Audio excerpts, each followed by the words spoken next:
kalfadhiga koowaad golihiisa lixaad ee golaha xildhibaannada baarlamaanka dowladda deegaanka Soomaalida oo maanta si rasmi ah uga bilowday madasha kulamada ee Suldaan Odawaal Liibaan ayaa waxaa soo xaadirtay fadhiga 263 mudane oo ka dhigaysa in koramka fadhigu buuxo. Afhayeenkii hore ee golaha xildhibaannada baarlamaanka dowladda deegaanka Soomaalida mudane Malow Ibrahim ayaa kulankani furay soo jeediyay ajandayaasha hor yaalla kulankani oo kala ahaa ansixinta hadal qoraaleedka kalfadhiga 13aad golihiisa shanaad doorashada iyo ansixinta afhayeenka iyo ku-xigeenka baarlamaanka deegaanka Soomaalida ee 5 sano ee soo socota doorashada iyo ansixinta madaxweynaha dowladda deegaanka Soomaalida ansixinta bayaanada wax ka beddelka qaab dhismeedka golaha howlfulinta ansixinta golaha fulinta ansixinta gudoomiyaha iyo ku-xigeenka maxkamadda guud ee dowladda deegaanka Soomaalida ansixinta hantidhowrka guud iyo ku-xigeenka ansixinta wakiilka dowladda ee howlaha xildhibaanada ansixinta xubnaha golaha federationka oo isku noqonaya guud ahaan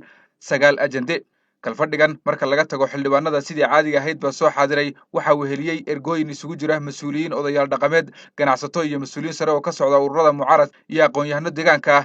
iyo marti sharaf ka kala yimiday wadamada iyo deegaamada dariska ah. intaas kadib sida dastuurku fasaxayo waxaa shirgudoonka la wareegay gudoomiyaha maxkamadda guud ee deegaanka Soomaalida mudane Cabdullaahi Siciid oo madasha ku soo dhaweeyay injineer Maxamed Shaale Isaaq oo ah wakiilka ka socda xisbiga barwaaqo ee ku guuleysay doorashada lixaad si uu soo xulo qofka noqonaya afhayeenka cusub ee baarlamaanka deegaanka Soomaalida iyo afhayeen ku-xigeenka. injineerka ayaa soo jeediyay in afhayeenka cusub ee golaha xildhibaanada deegaanka Soomaalidu ay noqoto ayaan cabdi goluhuna cod buuxa ayay ku ansixiyeen waxaana sidaas xilka afhayeennimo kula wareegtay loona dhaariyay marwo ayaan oo ah aqoon-yahanad haysata shahaadada digriga labaad. Ibraahim Xasan Cali ayaa isna loo doortay afhayeen ku-xigeenka golaha xildhibaanada deegaanka Soomaalida oo isna goobtaasi lagu dhaariyay. afhayeenka cusub oo la wareegay gudoonka shirka ayaa ku wareejisay codka wakiilka xisbiga ku guuleysay doorashada si loo soo jeediyo madaxweynaha 5 sano ee soo socota oo loo doortay mudane Mustafa Maxamed Cumar si uu hogaamiyo deegaanka Soomaalida 5 sano ee soo socota. madaxweynaha ayaana si rasmi ah goobtaasi loogu dhaariyay xilka madaxweynenimo. madaxweynaha deegaanka Soomaalida ayaana isna u soo xushay